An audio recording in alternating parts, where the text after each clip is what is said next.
Well, well, well. What we have for us today is the impending news that the Hall of Fame for Amir Josil is going to close by the end of this reset. Now, what this means for players that don't care about this, it might still be interesting because the ending, the closing of a Hall of Fame usually ties with two things. It ties with thing number one, which is cross-realm Mythic to become open, so that's valuable even for players who are not even close to dealing with Fyrakk in Mythic. This means now you can start finding pugs much more easily for Mythic. So killing the first 3 bosses should be plenty easy. With a slightly better pug, you might start to be killing 4 bosses, which is enough for 2 rewards of Mythic gear in the Great Vault, for example. So that's quite good, even for players who were not even close to that deep of a Mythic raid progression.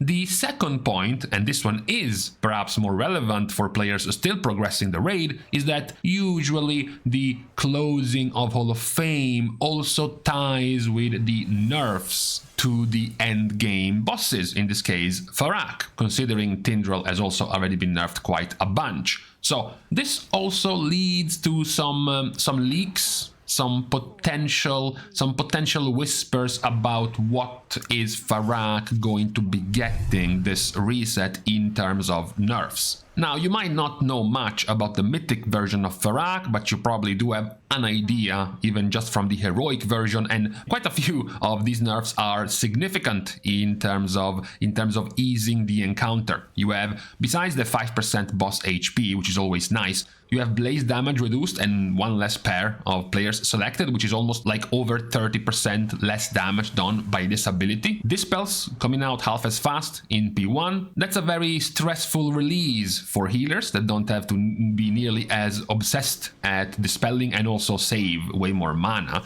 over time, especially the mass dispelling priests. This is also quite good for helping your coordination of having to move around the As to push them into the portal faster to prevent the heart from dying. It's not that major though, that massive. And then one less anti-wipe mechanic in the last phase regarding the bad seeds. First, there is 1 less bad seed, so 1 less chance of actually wiping the raid by messing up with the seed. And number 2, now messing up with the bad seeds no longer blow up the raid if hit by a mechanic when holding the seed. However, if you still get hit by the fire when you're holding one of the real seeds, that's still a raid wipe, but you have at the very least reduced the amount of possible raid wipes in the last phase. So those are the 2 things happening with the closure of Hall of Fame. Number 1, you have cross-realm opening, which is good for most or all of the raiding player base who might start to dip their toes into Mythic a little bit more now that pugs are a thing. And then number 2, the possible nerfs that might come to Fyrakk as soon as the Hall of Fame closes. Now, talking about the closing of the Hall of Fame, there is another thing that's going on right now. Because, for example, this is our official list, tracking list of the Mythic Raid Hall of Fame. Now, if you scroll down, of course, technically it says that it's closed because it has reached 200 kills of Fyrakk, approximately today at 6 AM in Europe. Now, funnily enough, if you go to something like Raider.io to check the kills, right now the kills are not at 200, they are actually above that, they are at 206. But here's the thing, if you look at the last 3 kills of the Hall of Fame, 4 or 5 kills, you will see guilds like Nerd Rage, Pathogen, okay, let me just find out what they're actually saying here. Back then, I was infatuated with Red Romance, but now I am brave enough to pursue Platinum Beauty guild. Now, where are these guilds in the other type of rankings? Because if you look at these guilds here, Nerd Rage, Pathogen, and whatever this is, and you look them up here, here is Pathogen, here is the poem in Chinese, and then Nerd Rage is missing from the rankings. You can also go down and check things like Dyslexic, Wicked, Epoch. Here is Wicked, here is Epoch, and here is Dyslexic. These are 204, 3, and 2. And here they show up as 197, 196, 195. Why are their guilds missing? Why are the rankings not 1-to-1? What's happening?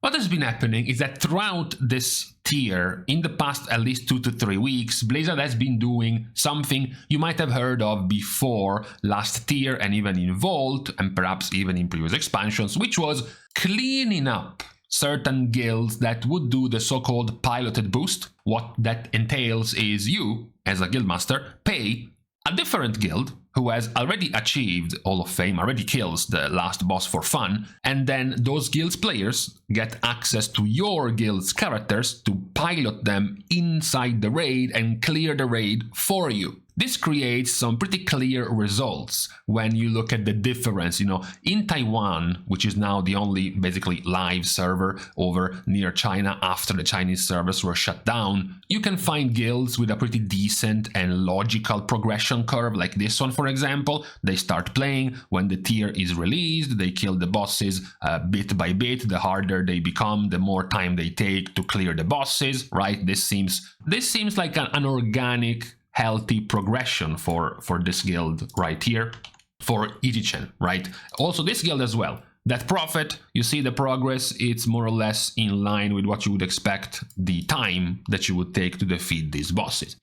But then you also have guilds like this one, another Chinese poem. The regimental leader is missing and the commander didn't get up. Now this guild, as you can see, kills out of nowhere, no heroic bosses whatsoever, kills Nimue at the start of January, Larodar 4 days later, and then they have Gnarlroot for some reason and Igira being killed after, and then you have Smolderon and Tindral killed in the same day, and then 5 days later Fyrakk dies. That's an interesting type of progression for a guild. Conan Kid Fantasy is perhaps the most hilarious one. Every single boss killed in the same day. You move over to Born in Shadow, you have pretty much all of the bosses killed in a single day on January the 11th, and then 6 days later Fyrakk dies. We can move on to, hold on a second, to Cold and Astringent. Now Cold and Astringent begins the tier like 3 weeks later than is expected, and then they take a 1 month pause between killing Heroic Lardar and Mythic Nimue out of nowhere on the same day as Mythic Smolderon. And then 4 days later they get to kill Tindral, but Tindral Mythic, because Tindral Heroic was actually harder and it took them 8 more days to defeat. Then they took a 20 days break before they get to kill Mythic Gnarlroot, of course, together with all of the other bosses except for Fyrakk, which dies 7 days later. Changing the site for these kills doesn't matter, we can move over to Raider.io, you have the same results, you have guilds just forming out of nowhere, basically not even progressing in Heroic or doing Heroic whatsoever, and then just killing every single boss in a single week, and then taking a bit of a break to kill Fyrakk. Right, so the result is that most of these guilds have been pruned from the Hall of Fame. They have been, there is some time for Blizzard to, let's just say, process whether or not these kills were genuine, like our Chinese poem over here who did make it into the Hall of Fame, and the other guilds that did not. That's also the thing about the Hall of Fame likely closing by the end of this reset. Given that most of the guilds that made it in here will stay in here and won't get removed by Blizzard because of having gotten their kill by boosting. On top of that, today is Sunday. We are likely still having 1, 2, even 3 days. Sunday, Monday, Tuesday are pretty normal raid times for many guilds. So it is very likely that the kills of Fyrakk will grow even higher than 200, even if we get a bunch of different guilds removed from the Hall of Fame. That being said though, besides the drama of the Hall of Fame, it's still a pretty good time, which leads us to some considerations to be made, particularly about the cross-realm being open. As you know, Blizzard has made strides in making raiding more accessible for many players by doing things like, very importantly, allowing cross-faction to happen for guilds. This helped a lot of raiding guilds get way more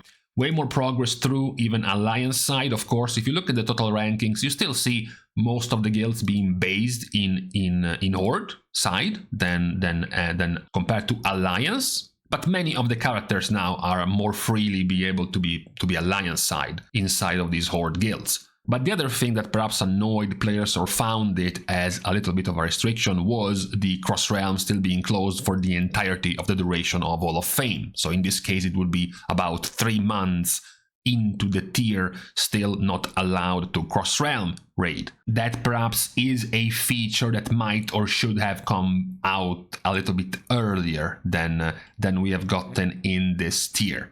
As for the nerfs to Fyrakk, that also seems like a reasonable decision. If we go by the progression, Fyrakk still seems like a pretty tough block. Same goes for Tindril, even after they have been nerfed multiple times. You can easily see the gap in kills boss by boss are pretty small. Like, for example, there is a 700 gap between Volcaros and Council, so it's like a 20% fewer guilds from this kill to this kill, and then you go from 34 to 26, which is like a 35-40% gap between Council and Larodar, and then you have Nimue to Smolderon. It starts being a little bit larger. It gets into the almost 50% gap between these two, but then you have the massive gap between Smolderon and Tindril, and then you have an even larger gap between Tindril and Fyrakk. This often signifies the difficulty of the bosses. How much of a cock block can they be? It took Blizzard dozens, quite literally dozens, as the most nerfed raid ever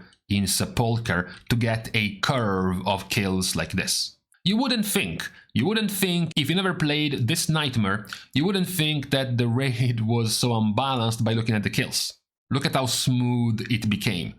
2700, 23, 20, 15, 14, 13, 12. That's like a perfect curve, right? A perfect curve of kills. Yeah, but the perfect curve of kills happened after 64 combined nerfs, right? It wasn't quite genuine of a curve. Even Aberus has a pretty smooth curve. After the cock block of Rashok, you see here the massive gap in kills. 2900, 25, 24, 20, 16. That's also a quite smooth curve, right? At the moment, we're not quite there when it comes to Amir Drasil, you know? 28, 16, 6-2 is not quite the smooth curve we are looking at when talking about raids. So the nerf to Fyrakk is quite a good welcome addition for many of the guilds that are still progressing on this, and on top of that, with of course Hall of Fame closing, there is going to be less value, less importance in getting genuine pre-nerf kills, etc., because now you don't even get a title to show for it. It's mostly just the bragging rights of the kill rank after these nerfs, which is fine considering how more of a block this boss has been compared to the previous ones, except for Tindril, who still is also a pretty difficult boss. In case you're wondering, almost 3 months into the tier, 10 days left to the 3 months mark of Amir Drasil, the kills of Fyrakk, 200, are about a third of the kills of Sarkaret at a similar time from the release of the tier of Aberus, 620 something to 200 of Fyrakk. We can say Fyrakk is closer to the level of difficulty of Razaget. They also share the same issue in terms of raid tier, which is the fact that they were both released in between Christmas and New Year's holidays. So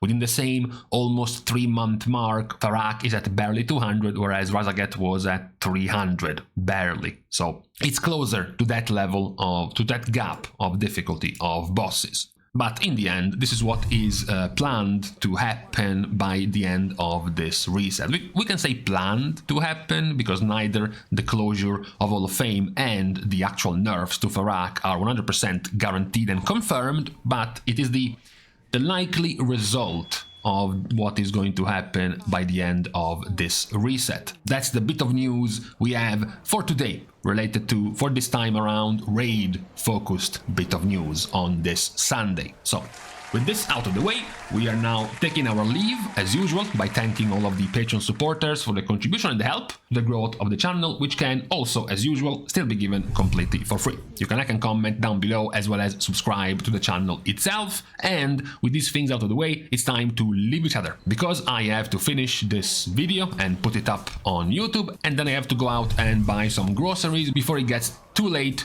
too cold, and too dark.